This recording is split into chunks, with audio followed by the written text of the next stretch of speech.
My friends, for generations we have repeated a familiar phrase, seek first the kingdom of God. We have heard it from pulpits, from scholars, from religious teachers throughout the centuries. We have sung it in hymns, quoted it in prayers, placed it upon walls and bookmarks and sermons, and yet, for all our reverence, we have missed its meaning almost entirely. When we look honestly, without defense, without tradition, we discover something striking. Humanity has been seeking this kingdom in every direction except the one Jesus intended. Some have searched for it in the sky, imagining a place prepared somewhere above the clouds. Others have believed it to be a reward given after death, a destination reserved for the morally qualified. Many have tried to earn it through religious effort, ritual, belief, devotion, performance, and still others have searched for it in the improvement of the human scene. Better bodies, better finances, better emotions. But hear me, the kingdom of God is not found in the sky. It is not found after death. It is not earned by behavior, and it is not attained through the manipulation of outward circumstances. The kingdom of God is not a location. It is not a reward. It is not a destination.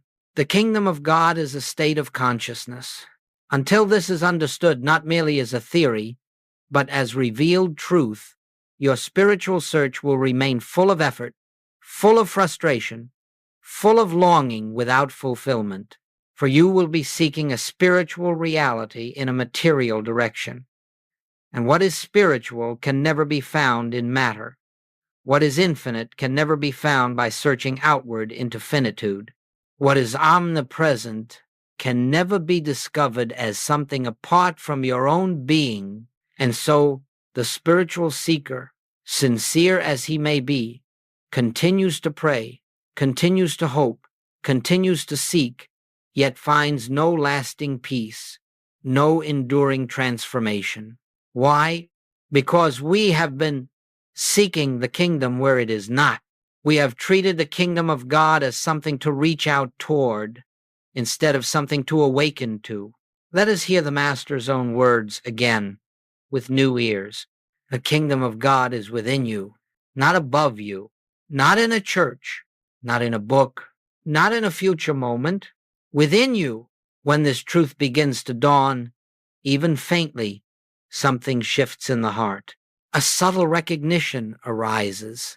I have been living as though God were separate from me, as though divine fulfillment were a distant prize.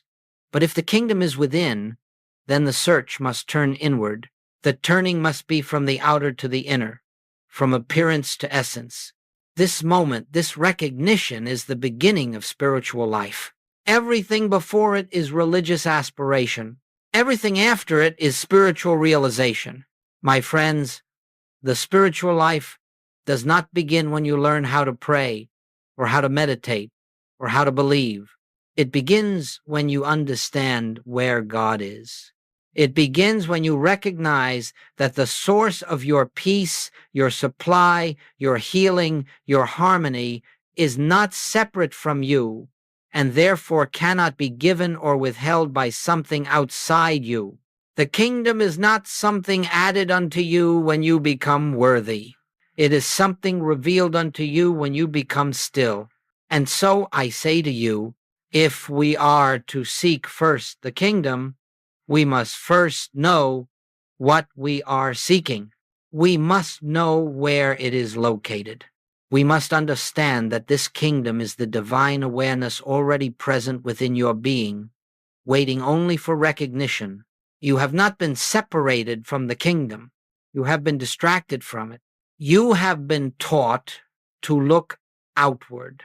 You have been conditioned to believe that spiritual fulfillment lies in the improvement of the external world. But Jesus did not say, "Seek first the world, and all these things shall be added unto you."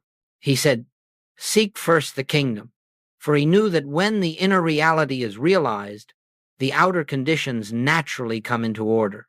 This is the message I bring to you now. The kingdom of God is not something you must travel toward.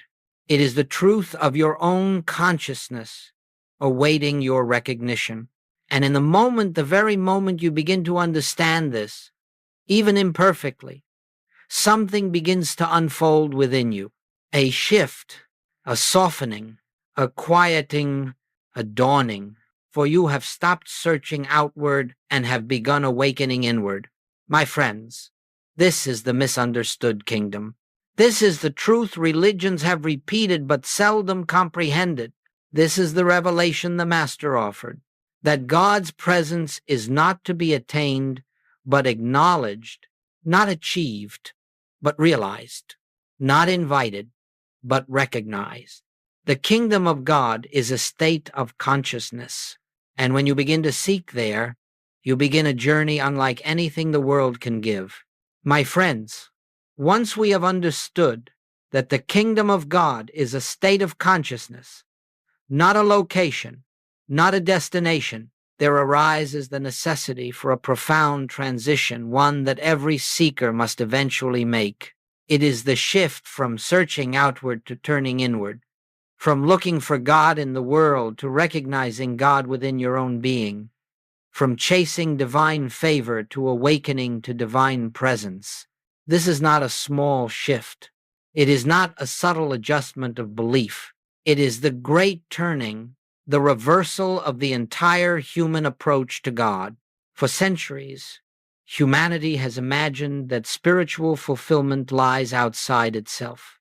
People have looked to teachers, to traditions, to rituals, to places, to holy objects, even to the sky, hoping to find the presence that alone satisfies the soul. And yet all the while, the Master's voice has repeated again and again, the kingdom of God is within you, not around you, not ahead of you, within you. But you see, the mind is deeply conditioned to look outward.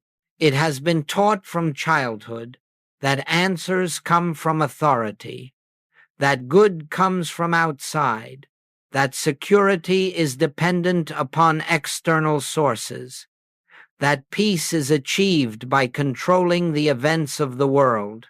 And so, even the spiritual seeker begins his path by trying to gather spiritual truth in the same way he gathers material possessions by reaching outward. But hear this truth. Nothing of spirit can ever be found by searching outward, for spirit is not in the realm of outer appearance. Spirit reveals itself only within the silence, the stillness, the awareness of one's own consciousness. No person, no book, no ritual, no place can give you the kingdom, because the kingdom is not given, it is recognized. Your task is not to acquire God. Your task is to awaken to the God who has been the life of your being since before the foundation of the world. When this realization even begins to arise in consciousness, the entire spiritual path changes. You stop measuring your progress by the improvement of outer circumstances. You stop believing that the presence of God can be proven by better finances, improved health, or more harmonious relationships. You stop thinking of God as a power to be used and begin to understand God as the very life that is living you. And so the search turns inward, not with strain, not with intensity, but with a gentle recognition. If the kingdom is within me, then I must learn to be still enough to feel it. If God is the substance of my being, then I must stop looking for God as something separate. If truth is within, then truth will reveal itself when I cease projecting it outward. This is the moment when spiritual life begins to blossom. The seeker no longer runs from teaching to teaching, hoping that another idea will bring peace. He no longer prays to a distant God, hoping that some heavenly force will intervene. He no longer begs for answers from the world, for he has discovered that the world can give nothing of lasting value. The world can offer only temporary forms, and forms change. But consciousness, your awareness of God, this is eternal. This is unchanging. This is the real. When the seeker finally makes this shift, something remarkable happens. The noise of human seeking begins to quiet. The inner turmoil of searching for answers fades, and a subtle presence, gentle, soft, unmistakable, begins to reveal itself, not as an emotion, not as a sensation, but as a deep knowing, as though something within you whispers, "I am here. I have always been here." This is the beginning of true spiritual perception. This is the moment when the soul recognizes its source. And from this moment on, life no longer feels like a search for God. It feels like a relationship with God. The great shift is not about learning new ideas. It is about laying down the ancient habit of looking outward and turning with reverent stillness toward the inner kingdom. And the moment you do, you discover that the presence you sought has been closer than your own breath, closer than your thoughts, closer than your heartbeat, closer than your identity. For God is not found by reaching outward. God is found by sinking inward into the quiet depth of your own being. This is the beginning of all spiritual unfoldment, the willingness to stop seeking God in the world and begin recognizing God in consciousness. My friends, this shift, this turning, is the moment you begin to walk the path Jesus walked and taught. It is the gateway through which all spiritual understanding flows. And once this realization is made, even faintly, your life can never again be lived as it was before. For you have discovered the direction in which truth reveals itself, not outward, but inward. Not through seeking, but through recognition. Not through striving, but through awareness. This is the great shift. This is the path to the kingdom. And this is where the journey truly begins. My friends, when a person begins to turn inward, when the search for God shifts from the outer world to the inner kingdom, there is an unmistakable consequence. It is the first and perhaps most blessed sign that the truth is dawning in consciousness. Fear begins to lose its voice, not always suddenly, not always completely, but undeniably.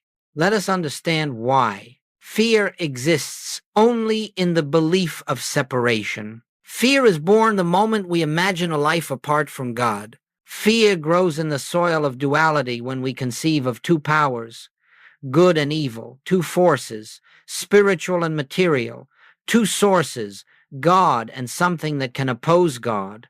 Fear is not natural to the soul. Fear is the product of ignorance, ignorance of our oneness with the infinite. When the kingdom is believed to be outside of you, separate from you, distant from your being, you cannot help but fear. How could you not fear when your safety depends upon a God who must be convinced, persuaded, or called down from afar? How could you not fear when your good seems dependent on the instability of the world? How could you not fear when you see power in disease, power in circumstance, power in people, power in finances, power apart from God? But the moment you begin to sense, just sense, that the kingdom is within, something in the heart loosens. A knot begins to dissolve. The breath becomes softer. The mind becomes quieter, for you are beginning to perceive that you are not separate from your source. This realization is not dramatic. It is not emotional. It is gentle. It is soft. It rises like dawn light, not like a thunderstorm, but it changes everything. You may discover one morning that a familiar anxiety simply did not appear. You may notice that a situation which once terrified you now passes through your mind without gripping you. You may find that you do not respond to threats, real or imagined, with the same intensity. Why? Because something within has whispered, there is no power apart from God. This is the first fruit of recognition, not yet full illumination. Not yet the complete disappearance of fear, but the beginning of a great quieting. Fear begins to subside because you are no longer living as a creature dependent on external forces. You are beginning to behold yourself as an expression of the one life, the one presence, the one consciousness that governs the universe. And with this recognition, spiritual struggle begins to dissolve. Struggle is the attempt to unite yourself with what is already one with you. Struggle is the attempt to attract what is already present. Struggle is the attempt to gain God's attention when God has never removed his attention from you. Struggle is the attempt to reach a presence that has never left you. All struggle is based on the belief that God is separate. And when that belief begins to weaken, the struggle ends. You begin to notice that you no longer pray with urgency or desperation. Prayer becomes less of a plea and more of a resting in what is already true. You stop begging for God to intervene in your troubles. Instead, you begin to turn within with the quiet assurance that the presence you seek is already the life of your being. You begin to see that nothing is gained through force, that nothing is achieved by anxious effort, that nothing of spirit is obtained by pushing, straining, or manipulating. You discover that the moment you relax into the inner presence, peace begins to flow from depths you did not know you possessed. This is the end of spiritual struggle, not because the outer world has changed, but because you have changed in relation to it. You no longer look at appearances with the same fear. You no longer see circumstances as powers. You no longer believe that life can act independently of God. The world has not changed, your consciousness has. And as your consciousness changes, you discover that fear does not need to be fought, overcome, or cast out. Fear disappears the moment you stop believing in a second power. Fear dissolves in the light of recognition. Fear dissolves when you recognize that you live in God and God lives in you. Then the great truth dawns. I do not need to struggle. I do not need to force. I do not need to hold life together with the strength of my own will. There is a presence governing all that concerns me, and that presence is within. This is the first inner change. This is the beginning of peace. This is the silence that welcomes grace.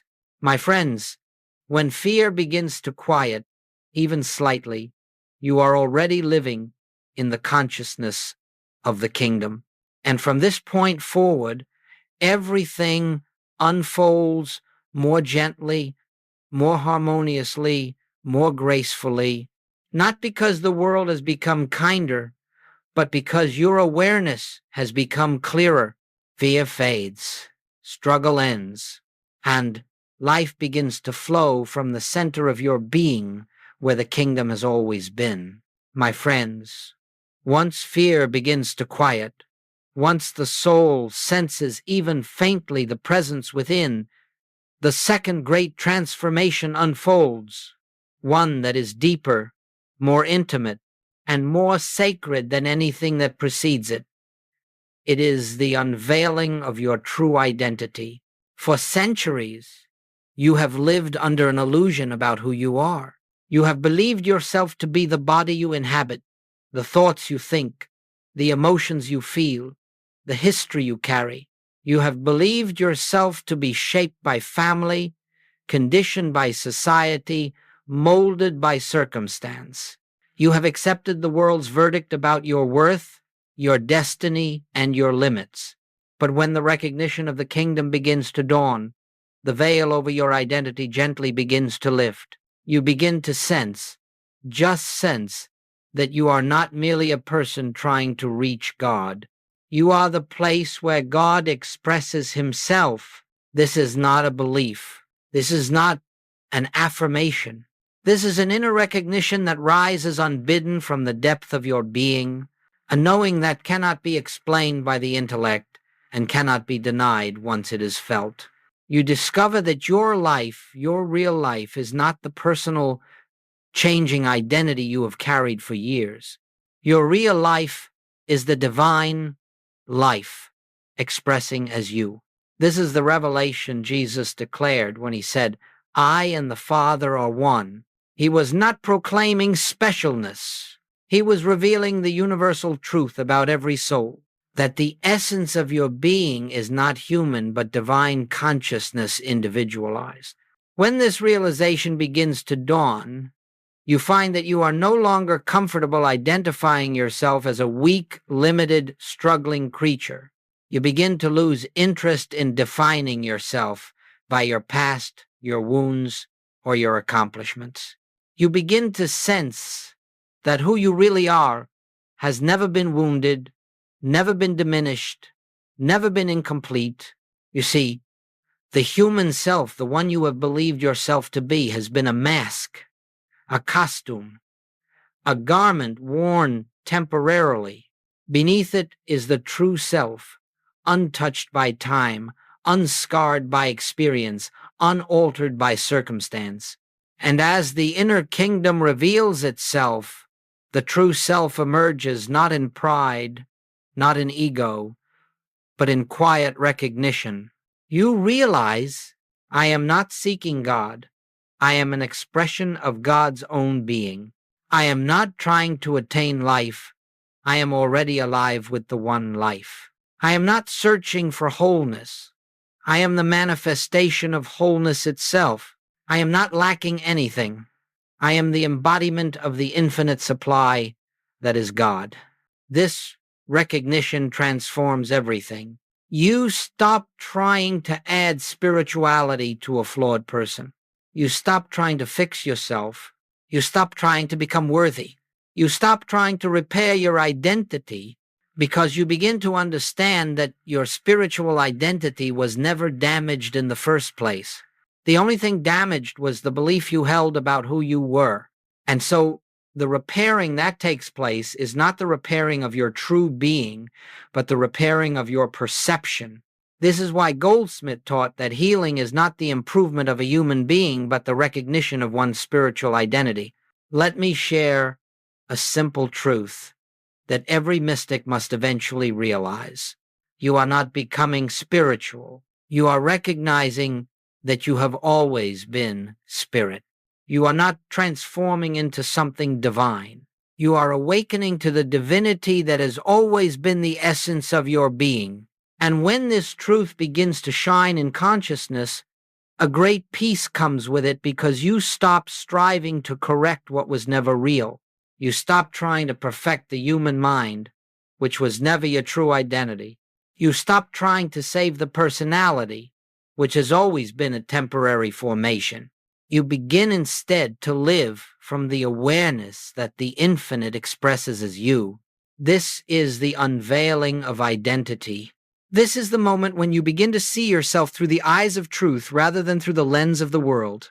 You begin to recognize, I am spiritual being. I am divine consciousness in expression. I am the life of God appearing as an individual identity without separation, without division. And something extraordinary follows.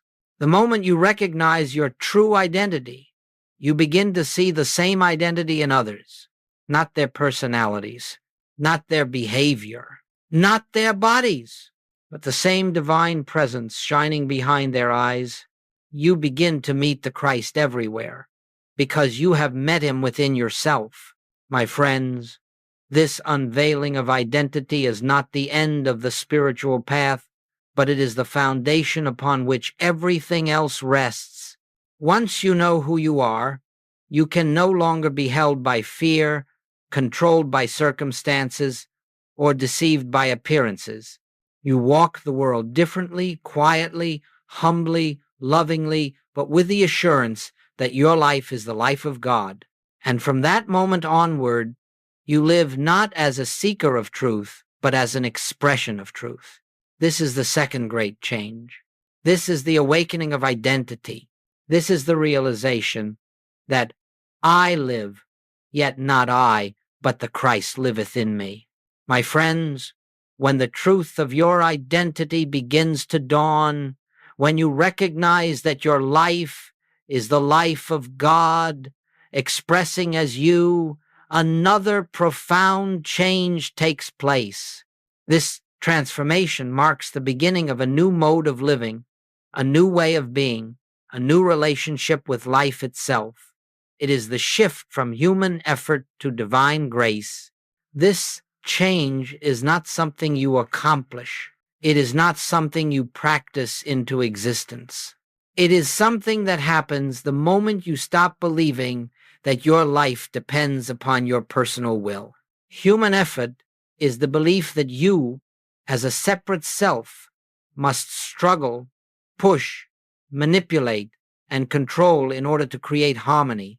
Human effort says, if I do not hold my life together, it will fall apart. Human effort believes that outcomes depend upon one's ability to force them into alignment. But, my friends, all human striving rests upon a single illusion, the illusion that you are the source of your own life. When identity shifts, when you sense that your being is rooted in the infinite, you begin to realize that the life you thought you were controlling was never yours to control.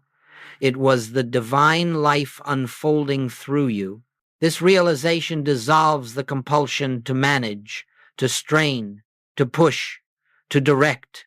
You begin to relax, not because the world has changed, but because the burden of carrying the world has lifted from your shoulders. You begin to feel the presence of an invisible intelligence, not separate from you, but expressing itself as you, and slowly, quietly, life begins to flow with a new rhythm. Actions arise without strain. Decisions arise without anxiety. Solutions arise without force. And events arrange themselves with an ease that cannot be explained through human logic. This is divine grace. Grace is not something God bestows upon the worthy. Grace is the natural activity of the infinite when the personal sense of self steps aside.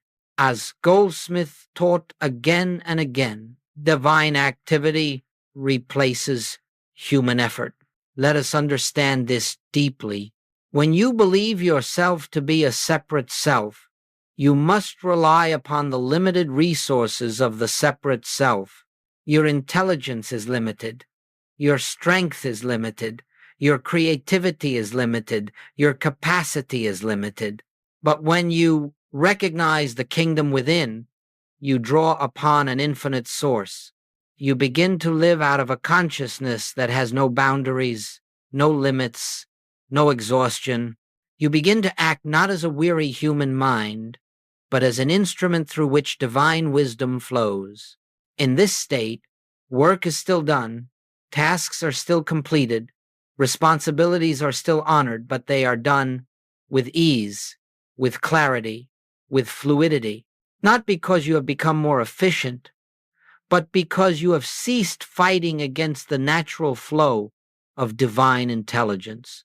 This is why some of you have experienced moments, brief flashes, when something seemed to work through you, when you felt inspired, guided, moved by a wisdom beyond your own mind. You spoke words you did not plan. You solved problems without thinking. You acted with courage you did not possess 5 minutes earlier. Those moments were not accidents. They were glimpses of what it means to live by grace. The shift from effort to grace does not mean you become passive. It does not mean you withdraw from life. It does not mean you sit in meditation waiting for the world to take care of itself. No, it means you act from the center of peace rather than from the edges of fear. It means you act from the sufficiency of God rather than from the insufficiency of ego. It means you trust the inner impulse rather than the anxious mind. Human effort strains, grace unfolds. Human effort worries, grace knows. Human effort plans frantically, grace responds wisely. Human effort seeks outcomes, grace expresses truth. When this shift takes place, you discover that your life begins to have a certain rhythm, a certain order, a certain flow, not because you have mastered a technique, but because you have surrendered the false belief that you are the one who must direct the universe. Now hear this truth. Grace is not something added to your life. Grace is the principle governing your life when the sense of separation dissolves. When I cease resisting, God acts. When I cease striving, God expresses.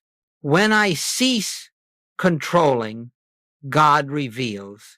When I cease worrying, God provides. This is not poetry. This is spiritual law. And so, the third great change that arises when the kingdom becomes conscious is this. You stop trying to live your life, and you begin allowing life to live you. This is the freedom the mystics discovered. This is the ease the scriptures describe. This is the peace Jesus spoke of when he said, "My yoke is easy and my burden is light," because the life lived by grace carries no burden. The burden was the belief in separation. Once that belief fades, grace becomes the natural movement of your being. And from that moment on, your life unfolds with a harmony you could never have engineered by effort alone. My friends, when consciousness shifts, when you recognize the kingdom within, when fear begins to quiet, when identity becomes clear, when grace replaces effort, another profound change reveals itself. It is not something you do. It is not something you make happen. It is something that occurs as naturally as dawn follows night. Your outer world begins to rearrange itself without force. Human beings have always believed that the way to improve life is to work on conditions, to fix them, to adjust them, to push them, to manipulate them, to control them. And because of this belief, the world has become exhausted. Individuals are exhausted. Nations are exhausted. Everyone is trying to shift external circumstances in the hope that harmony will emerge. But my friends, you cannot change the picture on the screen by painting over the screen. You must change the film. And the film is consciousness, the outer world, the realm of conditions, circumstances, events, is nothing more than an image formed by the inner state. This is the spiritual principle Jesus attempted to teach again and again. As within, so without. According to your consciousness, be it unto you. But humanity has insisted on doing the opposite, changing the outer in the belief it will alter the inner, improving the world in the belief it will heal the soul, adjusting circumstances in the belief it will create peace. Yet no one has ever found lasting harmony that way. You cannot force the external into order when the internal remains in conflict. But the moment you recognize the kingdom as consciousness, a new truth begins to operate in your life. The outer world reflects the inner state, not because you attempt to manifest something, not because you visualize outcomes, not because you try to create a different future, but because the nature of consciousness is expression. When the consciousness within is fearful, the outer world reflects fear. When the consciousness within is divided, the outer world reflects division. When the consciousness within is lacking, the outer world reflects lack. But when the consciousness within knows its oneness with God, the outer world reflects harmony. This is not magic. This is not metaphysical technique. This is spiritual law. As you rest in the realization of your true identity, something begins to unfold without effort. Old relationships heal or naturally dissolve. New opportunities appear without striving. Financial supply arrives through channels you did not anticipate. Health begins to improve, not through mental manipulation of the body, but through the realization that your true being is spiritual substance, untouched by disease. Why does this happen? Because once you live from the awareness that God is your consciousness, You no longer interfere with the natural flow of divine order. All disharmony arises from the belief that you must take control of life. All harmony arises from the recognition that divine intelligence governs life. You are not creating new good. You are removing the obstruction, your fear, your effort, your separation consciousness that prevented the good from expressing itself. I want you to hear this. You do not make harmony come. Harmony is always present. Your recognition of the kingdom allows it to show itself. And so you begin to witness something remarkable. Problems that once seemed immovable soften. Situations that felt hopeless gently reorganize. Circumstances shift in ways you could never have predicted, not because you manipulated them, but because you stopped resisting them. As the inner world finds its peace, the outer world mirrors that peace. Perhaps you have experienced moments like this. A solution that arrives the moment you cease worrying. An unexpected answer that appears after you surrender your need to solve. A healing that comes when you stop fighting the appearance of illness. A provision that flows when you stop fearing lack. These moments are not coincidences. They are glimpses of spiritual law in operation. When your consciousness returns to its natural state, oneness, peace, presence, the outer world aligns itself accordingly. And please understand, this is not about perfecting conditions. This is not about making life look a certain way. This is not about creating the ideal human picture. It is about allowing divine order to express itself. When you stop trying to fix life, life fixes itself. When you stop trying to control outcomes, right outcomes unfold. When you stop striving to create harmony, harmony appears as naturally as a flower opening to the sun. The rearrangement of outer conditions is not the goal, it is the side effect. The goal is consciousness. The result is harmony. Many students come to me asking, how do I change my life? And I tell them, stop trying to change your life. Change your consciousness. When you recognize the kingdom within, the outer life will take care of itself. This is the fourth great change you experience as the kingdom becomes conscious. The world you once resisted, fought, and feared begins to unfold with ease. The world you once tried to bend into shape begins to shape itself according to the divine pattern within you. And you discover, perhaps for the first time, what it means to live in a universe governed by spirit, not by human will. My friends, as the kingdom within becomes more real than the world without, a fifth transformation emerges, one that marks a profound shift in your relationship to life. It is the movement from reacting to resting, from resisting to recognizing, from seeing life as a series of problems to seeing it as a continuous expression of divine order. This is the end of what I call the problem mindset, that deeply conditioned tendency which causes human beings to interpret every appearance as something to fear, something to fix, something to fight. For the greater part of your life, you have been taught to react. Someone speaks sharply, and you react. A financial pressure arises, and fear reacts. A symptom appears in the body, and anxiety reacts. A loss occurs, and grief reacts. A threat is perceived, and self-defense reacts. This reactive nature is not natural to your being. It is the reflex of separation consciousness. It is the reflex of the belief in two powers, one good, one evil, one God, one problem. It is the reflex of the assumption that appearances possess power over you. But hear me, nothing in the external world has power until your consciousness grants it power. A problem can only exist in the mind that names it problem. The moment you behold any appearance without fear, without resistance, without judgment, it loses its ability to disturb you. And when it loses its ability to disturb your consciousness, it loses its ability to persist. Non-reaction is not apathy. Non-reaction is spiritual mastery. It means that you no longer accept the first impulse of the human mind as truth. You no longer jump to conclusions based on the senses. You no longer trust appearances more than the presence. You pause. You turn within. You acknowledge there is no power apart from God. This appearance has no authority over the infinite.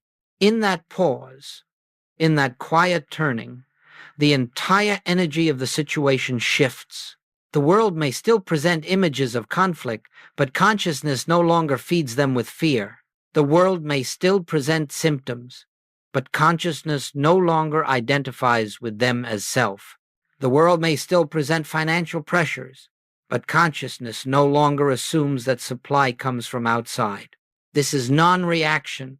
This is non-resistance. This is the end of the problem mindset. When you stop resisting life, life stops resisting you. Resistance is the belief that something out there can threaten what is in here. But when you know that God is the center of your being and that nothing can enter consciousness uninvited, resistance becomes unnecessary. Jesus taught this principle in the simplest words: resist not evil. He was not asking you to tolerate injustice or ignore harmful behavior. He was revealing a spiritual truth. Evil has no power unless you grant it power by opposing it as something real. Non-resistance is not weakness. It is the recognition of spiritual reality. When the mind no longer reacts, something extraordinary happens. It begins to see through appearances. You no longer see sickness, you see the spiritual wholeness behind the appearance of sickness. You no longer see lack, you see the infinite supply underlying all seeming shortage. You no longer see conflict, you see the divine presence hidden behind confused human behavior. You no longer see threats, you see illusions dissolving in the light of awareness. And the very moment consciousness stops naming something a problem, it begins dissolving. You see, the problem mindset is not the presence of difficulty, it is the belief that difficulty is separate from God. And once that belief collapses, the difficulty cannot remain. This is why so many students suddenly find that things they once struggled with no longer trouble them. Not because the outer world changed first, but because the inner habit of reacting to life weakened, and now you begin to live differently. Life may present situations, but you no longer see crises. Life may bring challenges, but you no longer interpret them as danger. Life may show you appearances, but you no longer mistake them for reality. You discover an inner stillness that has nothing to do with circumstances. You discover a quiet watching that allows life to unfold without fear. You discover the capacity to remain centered in the midst of noise, anchored in the midst of change, free in the midst of appearances. This is the fifth great change, the ending of reaction, the ending of resistance, the ending of the problem mindset. You no longer live as a creature swept by the storms of the world. You live as consciousness, beholding the passing shadows, knowing the sun behind them cannot be touched. And from this inner stability, a new life begins to emerge. My friends, once you have passed through these inner transformations, once fear softens, identity awakens, grace flows, and non-reaction becomes possible, you find yourself standing in a new relationship to life. It is a relationship the mystics have known for centuries. It is a condition Jesus described when he said, "I am in this world, but not of it." You discover that you now live in two worlds simultaneously. You walk in the visible world fulfilling duties, tending relationships, handling responsibilities, yet you are rooted in an invisible kingdom, a silent presence, a deeper reality that cannot be seen with the eyes or grasped with the mind. You live in the world of time, but you are anchored in the timeless. You live in the world of form, but you rest in the formless. You live in the world of appearances, but you belong to the world of spirit. And the mark of a spiritual life is not withdrawal from the world, it is awareness of the world within the world. This inner awareness becomes the foundation of all action, the background of all experience, the quiet center from which you live. It is not constant thinking. It is not repeating spiritual phrases. It is not trying to stay positive. It is simply a state of remembering that the presence is here, remembering that the kingdom is within, remembering that your life is the life of God, remembering that nothing external can add to or take from your completeness, remembering that appearances are not power, remembering that all good flows from the invisible into the visible. This remembering is not effort. It is not strain. It is not discipline in the human sense. It is simply a gentle turning of the heart toward its source. Just as you do not force your lungs to breathe, nor your heart to beat, nor your eyes to see, so too, the awareness of the kingdom becomes a natural rhythm of being. You begin to carry the presence with you, not as a thought, but as an atmosphere. Where you walk, peace walks. Where you speak, clarity speaks. Where you listen, compassion listens. Where you rest, grace rests. This is the meaning of practicing the presence, not a practice of doing, but a practice of being, a practice of remembering who you are and where you dwell. Let me tell you, you do not withdraw from the world. You no longer need to. The world loses its power to disturb you. You can walk through conflict without absorbing conflict. You can walk through noise without losing inner silence. You can walk through change without losing your foundation. You now move through life as a witness rather than a reactor, as a beholder rather than a victim, as consciousness rather than personality. This is what it means to live in two worlds. You perform your outer tasks faithfully, working, loving, serving, but your sense of life no longer comes from the outer. Your sense of safety no longer comes from circumstance. Your sense of abundance no longer comes from money. Your sense of identity no longer comes from achievement. Your sense of peace no longer comes from the absence of conflict. All of this now arises from the inner world. And here is the great paradox. Because you no longer depend on the outer becomes harmonized. Because you no longer seek your good from the world begins to reflect the good already established within. Because you no longer fear losing anything, you begin to experience security. Because you no longer cling to relationships, your relationships flourish. Because you no longer fear lack, supply flows naturally. Because you no longer deny appearances, appearances lose their power. You have become like a tree rooted in the invisible soil of spirit, unmoved by the winds of circumstance. How do you maintain this inner awareness? Not by effort, but by recognition. Not by constant mental repetition, but by the quiet remembrance that the kingdom is within you, even now, even here, even in the midst of this very breath. You pause for moments throughout the day, not to ask anything, not to get anything, but simply to rest in the presence. Father, you are here. Spirit, I am yours. The kingdom is within me. Where I am, God is. I and the Father are one. These are not prayers for help. They are acknowledgments of reality. And each acknowledgement opens the inner chamber a little more. Over time, this awareness becomes continuous, not because you maintain it, but because you no longer forget it. This is the moment you realize you have crossed a threshold. You live in the visible world, but you no longer belong to it. You belong to the kingdom. You belong to the presence. You belong to the truth that has revealed itself within your own consciousness. And from this point on, life is not the same. You are not the same because your home is no longer the material world. Your home is the kingdom, and you carry that home with you wherever you go.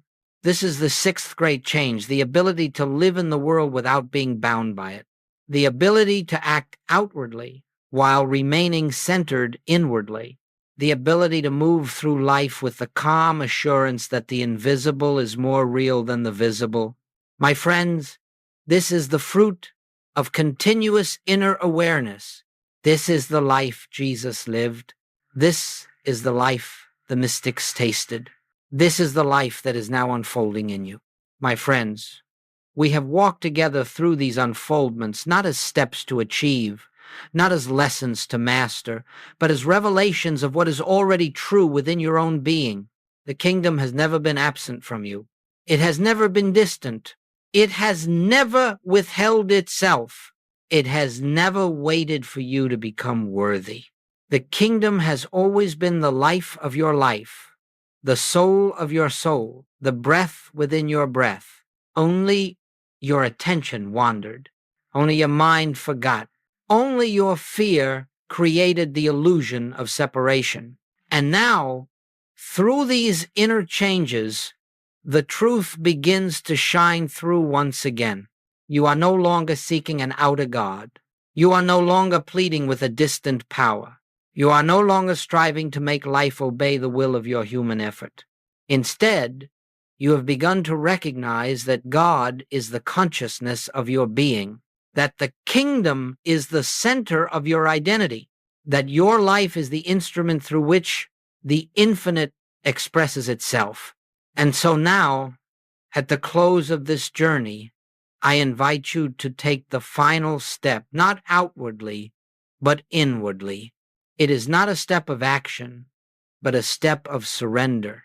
Not surrender to fate, nor surrender to external conditions, but surrender to the presence that has always lived at the heart of your being. This is the invitation. Father, live thy life through me, not as an act of piety, not as a religious formula, but as a recognition of the spiritual truth of your existence. You are not here to bend the world to your will. You are here to allow the will of the divine to express through you. You are not here to force outcomes. You are here to bear witness to the natural unfolding of grace. You are not here to make life conform to your desires. You are here to let consciousness reveal its own perfect harmony through you. You see, the kingdom does not come because you work for it. The kingdom reveals itself when you cease interfering with it. Every moment you pause, every time you turn within, every breath in which you acknowledge the presence, every instant when you choose recognition over reaction, every day you rest in the truth of your identity. You are allowing the kingdom to live through you.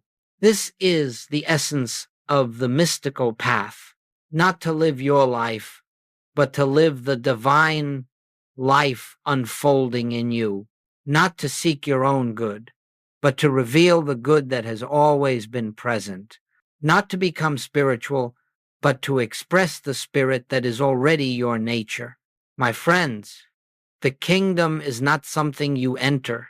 It is something that awakens within you as you become still enough, receptive enough, surrendered enough to let it shine. So as we close, I leave you not with instructions, but with an inner knowing.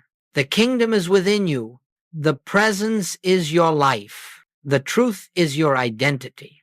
Grace is your activity. Peace is your atmosphere. Love is your essence. Oneness is your reality. Now, simply say within yourself, not as a method, but as a recognition. I live, yet not I. The Christ, the presence, the kingdom lives. Its life is me. And rest. Rest in the certainty that nothing can separate you from what you already are. Rest in the truth that the kingdom goes with you into every moment, every encounter, every breath. Rest in the awareness that the world you see is being reformed through the consciousness now dawning in you. This is not the end of a teaching. This is the beginning of a life lived from within, a life lived through grace, a life lived as the expression of the kingdom of God. Welcome home to yourself. Welcome home to the presence. Welcome home to the kingdom within.